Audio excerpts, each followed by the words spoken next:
Oke, selamat pagi, siang, ataupun malam. Jadi kita akan melanjutkan materi dari pertemuan terakhir dan hari ini terkait penilaian kurikulum, baik kurikulum 2013 maupun kurikulum Merdeka Belajar. Itu yang akan kita bahas.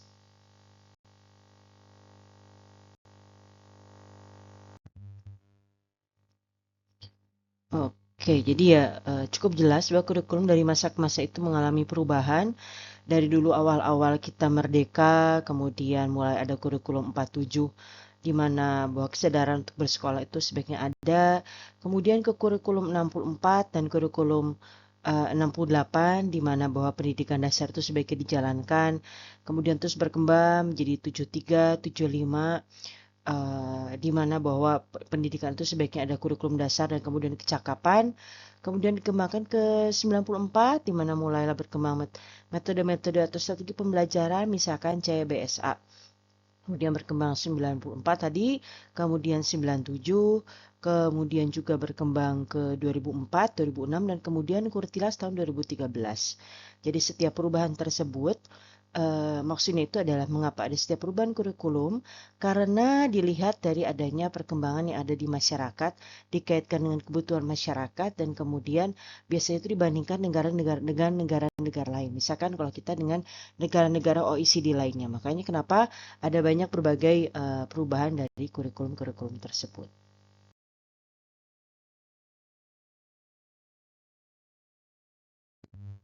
Jelas gitu mengapa sebaiknya ada penilaian dan kemudian adanya feedback dan adanya evaluasi. Dan tujuan penilaian itu jelas kita untuk mengetahui sampai sejauh mana kita belajar, kemudian sejauh mana siswa memahami pembelajaran, dan kemudian bagaimana standarisasi penilaian yang telah diimplementasikan itu apakah sesuai atau tidak dengan kenyataannya di lapangan. Dan terutama ada untuk melihat hasil penilaian atau hasil belajar sejauh sudah diberikan pengalaman belajar, kemudian implementasi kegiatan, kemudian adanya kegiatan belajar mengajar. Nah, kemudian bagaimana hasilnya? Makanya kenapa adanya tujuan penilaian, kemudian adanya feedback, dan kemudian juga adalah evaluasi. Untuk penilaian sendiri, kita bisa memberikan banyak format untuk memberikan penilaian, misalkan ada otentik, penilaian diri, kemudian ada portofolio, ada ulangan, ada tahun semester, ulangan akhir semester, ada ujian kenaikan kelas, dan lain sebagainya. Jadi sebenarnya ini cukup jelas pada saat kita akan memberikan penilaian, kita bisa memberikan atau melakukan banyak cara untuk memberikan penilaian tersebut dan melakukan pengujian untuk mendapatkan hasil pembelajarannya seperti apa.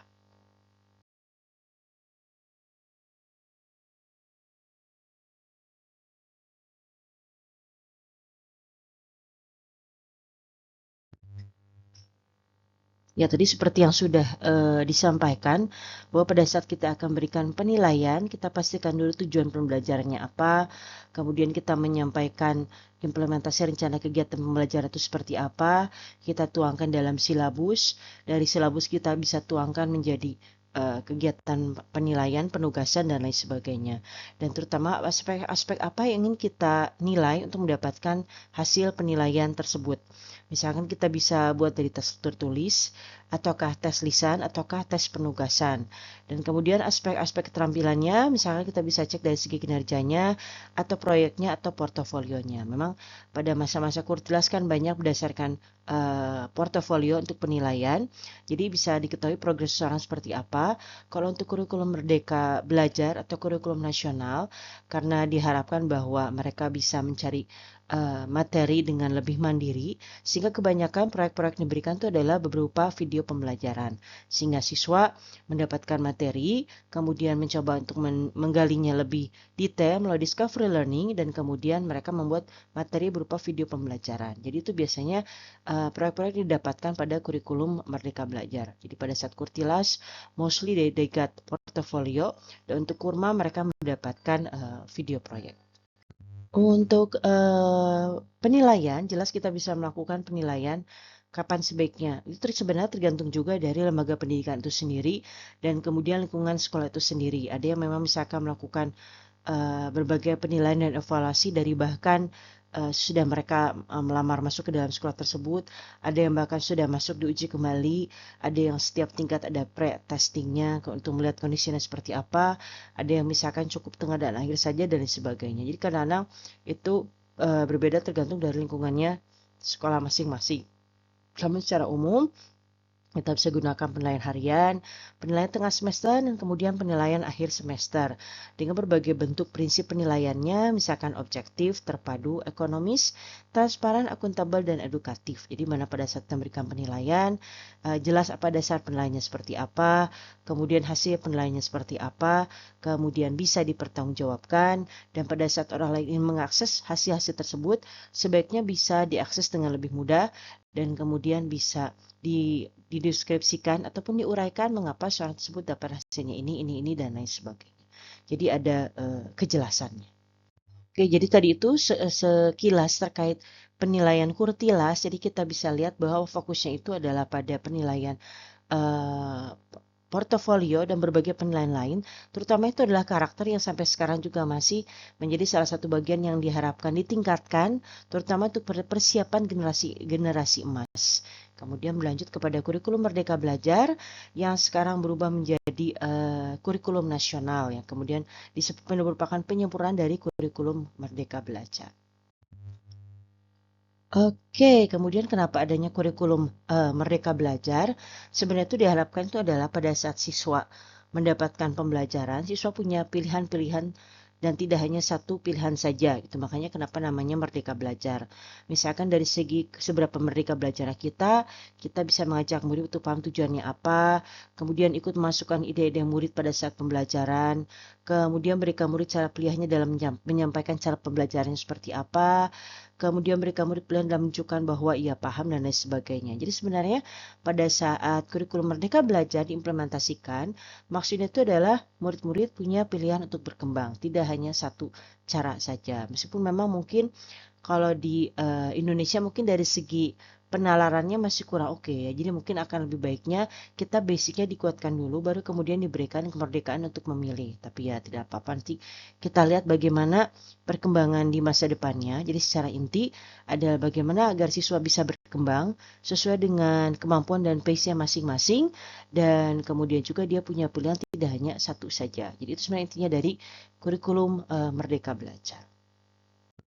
Oke, dengan kemudian adanya kurikulum Merdeka Belajar, sehingga ada guru Merdeka Belajar, diharapkan sosok guru merdeka ini memimpin dan buka jalan, kemudian pandai melihat kesempatan, bisa berkolaborasi, menemukan sumber pengetahuan baru, pandai mewujudkan ide menjadi tindakan, dan berani mengambil resiko. Jadi tidak hanya pola pikir yang samaan saja atau pola pengajaran yang itu saja, tapi thinkingnya out of the box sehingga bisa memacu sebagai pemantik para siswanya untuk bisa lebih kritis dan kemudian analitis. Itulah sosok guru merdeka yang diharapkan. Oke, dan kemudian pada saat kita membicarakan kurikulum Merdeka Belajar, jelas salah satu faktor yang menyebabkan suatu kurikulum itu sukses adalah gurunya sebagai pengajar, terutama mereka yang berinteraksi langsung di dalam kelas, sehingga ada beberapa faktor menjadi sukses mendidik dalam kurikulum Merdeka Belajar. Jadi dia berpikir kritis, kemudian guru sebagai coach, kemudian adanya kolaborasi, dan kemudian juga adanya kesempatan untuk bisa bagaimana faktor-faktor tersebut kemudian dikembangkan menjadi suatu kreativitas. Jadi intinya itulah sebenarnya dari sejak Kurtilas, sejak adanya discovery learning, diharapkan para siswa itu belajar lebih mandiri, sehingga pada saat kegiatan pembelajaran, guru itu tidak spoon fed para siswanya, jadi tidak disuapi, tapi mencari sendiri, kemudian memahami sendiri, dan guru sebagai pemantik dan fasilitator agar siswa itu dapat mengembangkan rasa keingintahuannya terhadap suatu topik-topik tertentu yang disesuaikan jelas dalam koridor silabus dan RPS itu. Jadi itu intinya. Jadi pada saat guru bisa memantik or pick their interest, nah itulah yang menyebabkan salah satu faktor sukses mendidik dalam kurikulum Merdeka Belajar. Oke, dengan kurikulum Merdeka Belajar sebenarnya diharapkan jadi sekolah itu memahami sumber dayanya seperti apa, lingkungannya seperti apa, kemudian kondisi siswanya seperti apa, dan kemudian apa yang relatable dengan siswa dan gurunya seperti apa. Jadi diharapkan sebenarnya sekolah itu bisa mengembangkan kurikulumnya sendiri dan kemudian menambahkan kira-kira add-ons capabilities yang sebaiknya ditambahkan itu apa gitu. Jadi itu yang diharapkan. Jadi mereka punya standarisasi demikian. Kemudian untuk add-on kapabilitasnya atau juga kita bisa tambahkan hidden kurikulumnya apa, itu yang diharapkan dikembangkan oleh sekolah masing-masing. Karena kan sudah lama sekolah unggulan sebaiknya ditiadakan, nah makanya sekarang itu diharapkan setiap sekolah sama sehingga punya kurikulumnya masing-masing, punya keunggulannya masing-masing. Nah kira-kira apa yang menjadi keunggulannya dan add-onsnya itulah yang kemudian ditambah. Ini kayak misalkan ada siswa kemarin yang PKL di perpustakaan. Nah, add-ons capabilities-nya yang ditambahkan dari sekolah ini, karena kebetulan sekolah ini itu adalah administrasi perkantoran, mereka menambahkan mata pelajaran bahasa Prancis gitu ya, as the add-ons. Kalau bahasa Inggris kan sudah cukup umum, nah ini mereka sebagai add-ons dalam hidden kurikulumnya, mereka menambahkan bahasa Prancis. Nah, ini jadi yang dinamakan Merdeka Belajar. Jadi diharapkan ada perkembangan kebaruan yang disesuaikan dengan keunggulan dari masing-masing sekolah. Kemudian selanjutnya, untuk komunitas guru belajar di sekolah, jadi guru tidak diharapkan punya suatu perubahan orientasi, kemudian juga ada penguasaan kompetensi, kemudian sekolah juga mengaktifkan KKG, MGP, dan sebagainya, ditambah lagi sekarang ada guru penggerak, kemudian diharapkan ada implementasi nyata dan lain sebagainya, dan berbagai hal lain. Jadi guru itu tidak hanya sekedar novice, apprentice, practitioner, tapi juga influencer. Kalau novice hanya sekedar menyampaikan apa yang ada, kemudian apprentice mulai mengembangkan, practitioner mulai mempraktekkan apa yang dia kuasai, dan kemudian influencer mempengaruhi orang lain agar bisa mengembangkan apa yang ada. Jadi pada intinya yang diharapkan itu pada saat guru punya keilmuan, jadi diharapkan guru itu punya sebagai influencer bagi para siswanya maupun lingkungan sekolahnya dan guru lain. Oke, kemudian untuk pembelajaran berdiferensi, diharapkan pada saat kurikulum Merdeka Belajar, pembelajaran itu diadakan secara berdiferensi. Makanya sekarang, when we're talking about studying, we're not always bound in the classroom. Jadi tidak selalu ada di ruang kelas. Kita bisa belajar di lapangan, kita bisa belajar di masjid misalnya.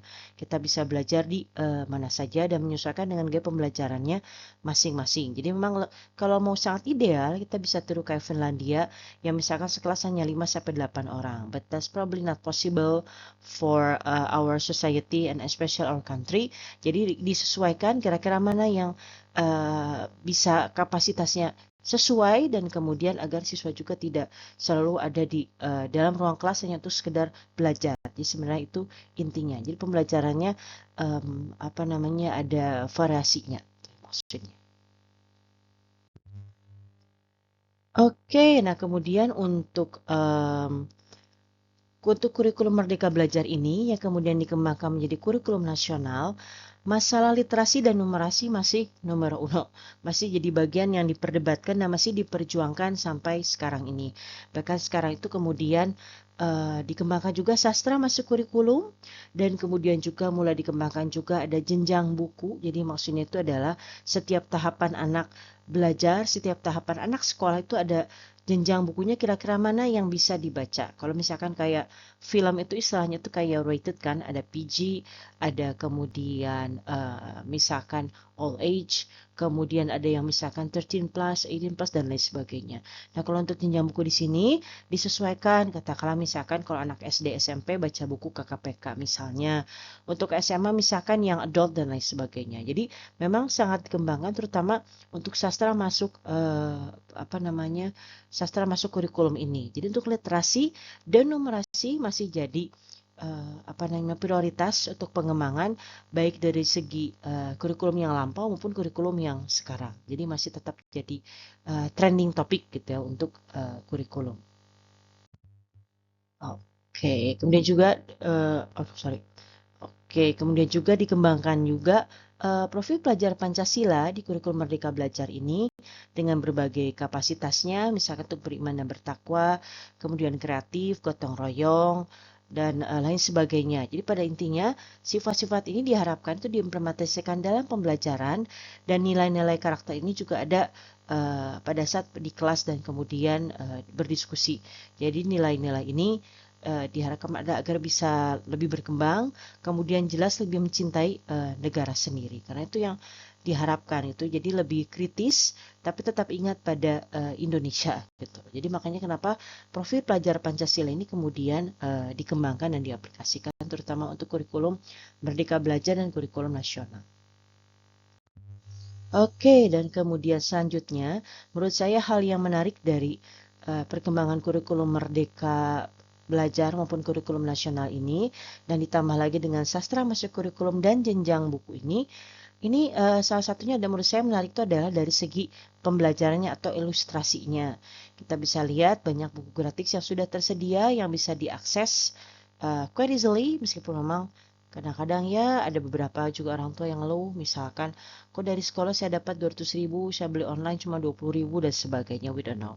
There's so many factors. Tapi pada intinya dengan perkembangan literasi dan sastra ini, salah satunya yang menarik ini yang bisa kita lihat itu adalah dari segi bukunya, terutama ilustrasinya. Kita bisa lihat ini contoh buku untuk bahasa Indonesia. Kita bisa dari covernya ada seorang, mohon maaf, ada perempuan muslim berhijab, kemudian ada anak laki-laki yang menggunakan kursi roda, ditambah lagi ada anak perempuan yang rambut keriting dan berkulit gelap yang sedang berlarian gitu. Jadi kita bisa lihat berbagai keragaman di situ. Kemudian ada juga ilustrasinya, misalkan ada yang tinggi, ada yang pendek, ada yang mohon maaf disabilitas, tidak memiliki kaki, hanya sebelah dan lain sebagainya. Jadi berbagai perbedaan ini, ilustrasi ini bisa jadi salah satu bahan pembelajaran. Jadi harusnya dengan program yang sudah sebaik ini, harusnya itu istilah-istilah misalnya aura maghrib kah, kok kamu aura tahajud dan lain sebagainya, itu seharusnya itu tidak tersampaikan. Ini sudah hampir mau 2025, tapi kemudian muncul istilah aura maghrib dan sebagainya. Itu saya rasa sangat sayang sekali ya, ditambah kita sudah punya begitu banyak hal-hal yang baik terkait kurikulum dan juga dari segi ilustrasinya itu sendiri. Itu maksudnya. Jadi kita bisa jadikan ilustrasi-ilustrasi ini sebagai bahan diskusi dan kemudian media pembelajaran. Oke, kemudian kita bisa juga lihat, ini misalkan dari buku bahasa Inggris, you can see my next words. Obviously this is for younger learner, kelas 4 SD.